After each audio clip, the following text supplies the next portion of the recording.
what is it that Boethius, first of all, is taking from the Stoic tradition?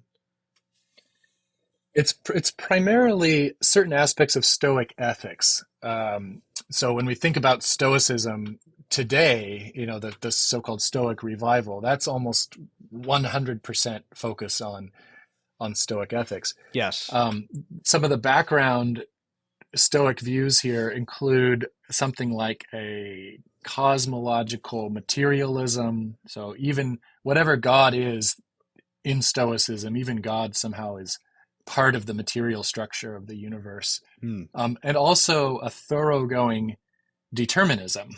So every event is supposed to have been causally determined by preceding physical events.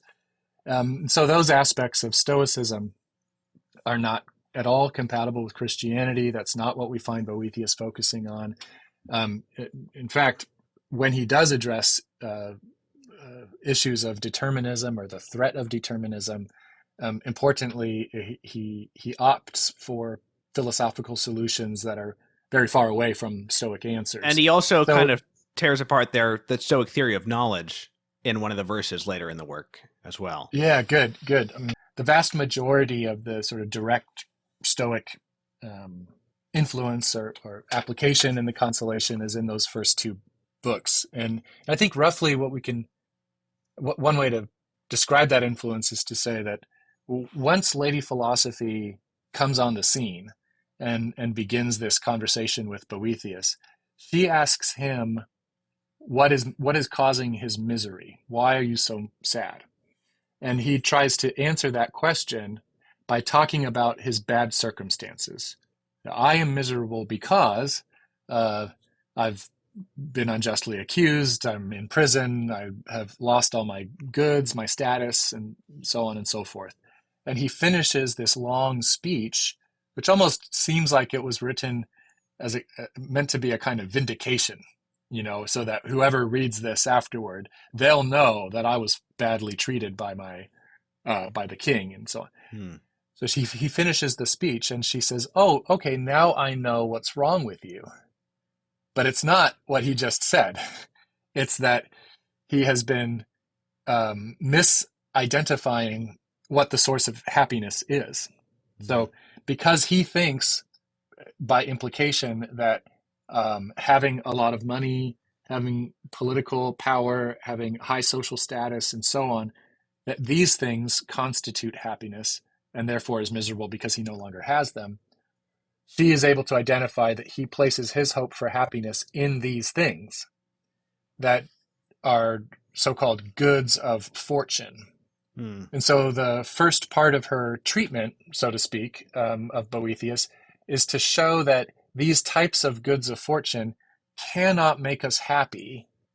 And one of the reasons they can't make us happy is because they aren't under our control.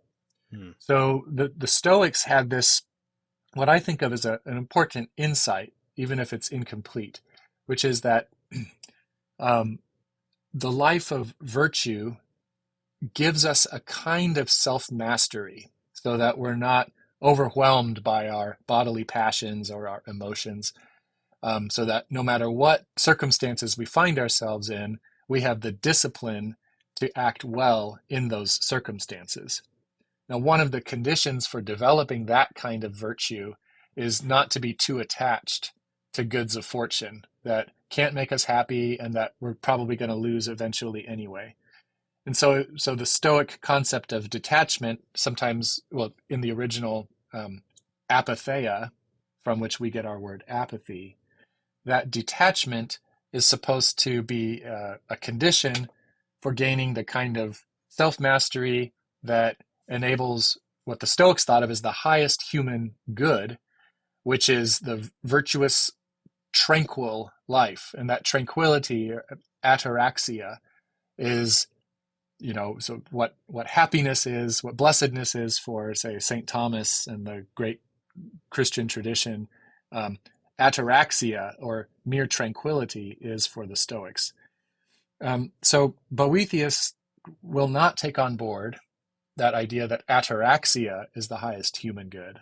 He agrees with the Christian tradition that it is beatitudo, but he takes almost wholly on board this idea that we need to detach ourselves from goods of fortune in order to, as a kind of precondition for pursuing genuine happiness. Maybe this is a little far afield from the book, but would Boethius disagree with Aristotle's view then that these external goods are necessary to our happiness, even though they're not the central part of it, so to speak? Yeah, this is a really, really excellent question. Partly because it, I think, gets into some subtle interpretive issues about how to understand some things that are said in book three in relation to book two. So, if you were to just read books one and two and ask, um, does Boethius agree with Aristotle or not about the role of external goods in the happy life? I think you would have to say, no, he disagrees. Mm-hmm. Clearly, he's aligning himself more with the Stoics. And the Stoic idea here, it is fairly radical because the idea is, if you are a true Stoic master, I mean, you could lose all of these things and still be all of these goods of fortune and still be um, perfectly tranquil. And if you ask, well, but wouldn't you be better off if you had that tranquility, but also all these goods of fortune? And the true Stoic master answer is, you would not be better off in any way that really mattered. Like, it would be more pleasant to you, but that Yeah. doesn't matter. So anyway, so book two of Consolation of Philosophy is way more Stoic, way closer to Stoicism than Right. Aristotle. But then in book three, we get what I think of as a kind of reconstructive account of the role of goods of fortune in the happy life. So book two is meant to detach Boethius from these things. So they can't make you happy. Okay, fine. So, but we still are, as long as we're living, we need them. Without that, if we were totally bereft of them, we would die pretty quickly, because, after all, food and water are among these goods of fortune. So then, book three, I think, begins to think a little more deeply about what good goods of fortune can play in a good life. And there, I think it's um, a little closer to Aristotle. I still think that Aristotle affirms one proposition I don't think Boethius would affirm, which is that external goods / goods of fortune are necessary for happiness. I think Boethius would say no. But Boethius does recognize by book three a way in which they can um, have a kind of instrumental role in achieving happiness. A contingent instrumental role. Like, we could still be happy even if we lacked them. Like, for Mm-hmm. example, if we were about to be martyred, we could still be happy. Right. Um, but so not necessary, but they can play a good role if we're properly related to them. There's another way in which the Stoic view of happiness is radical, which is what you first said, that it's almost defined that if it doesn't depend on me, then it can't be necessary for happiness. That I am the source of my happiness, right? Would you agree with that? So Yeah, it's radical on a deeper level as well, yeah, yeah. No, that's right. It's God is certainly not there to help you out in any way on the Stoic or view, others, or anything, even other people. yeah, Yeah, there's anything that outside of that yourself. infamous passage in Epictetus about when you go to kiss your wife or your child, um, train yourself to think of them as simply corpses, so that you know.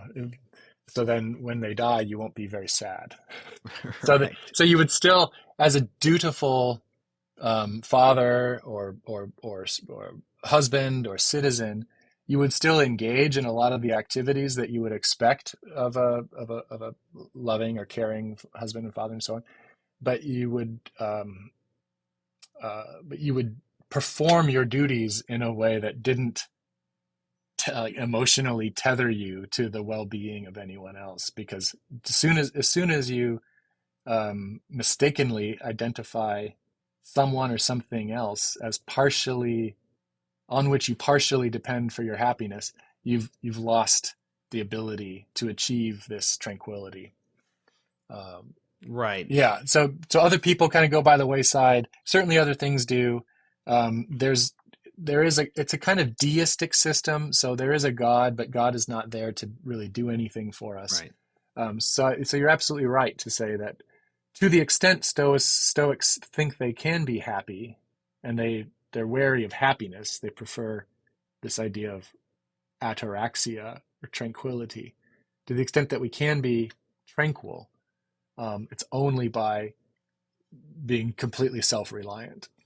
Right. And so, also worth mentioning, St. Augustine repeatedly critiques the Stoic view as a kind of cope, basically, Mm. a coping mechanism, especially in the City of God. I think even in his work on the Trinity, he finds a way to work another critique of the Stoics in there. And perhaps in the Confessions. I just know in 2 or 3 different works by St. Augustine, I've seen his critique of their theory of happiness. But the idea that basically, because they don't believe in the next life where we can be perfectly happy with God, and wrongs can be rectified, they have to cope and say that we can be perfectly happy in this life, and the only way to do that is to redefine happiness, That's right. Yeah. you know, according to their own parameters, increasingly narrowly.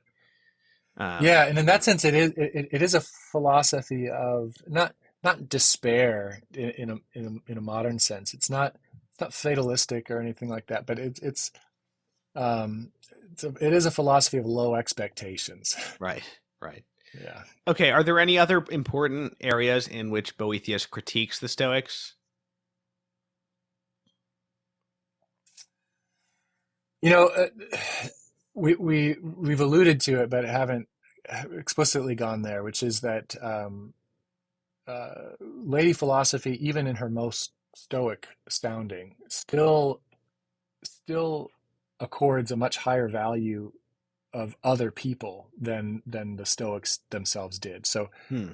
what I have in mind here is when lady philosophy is running through all of the different types of goods that are subject to fortune and that can't make us truly happy, she exempts uh, good relationships with other people, and both friendships and family relationships.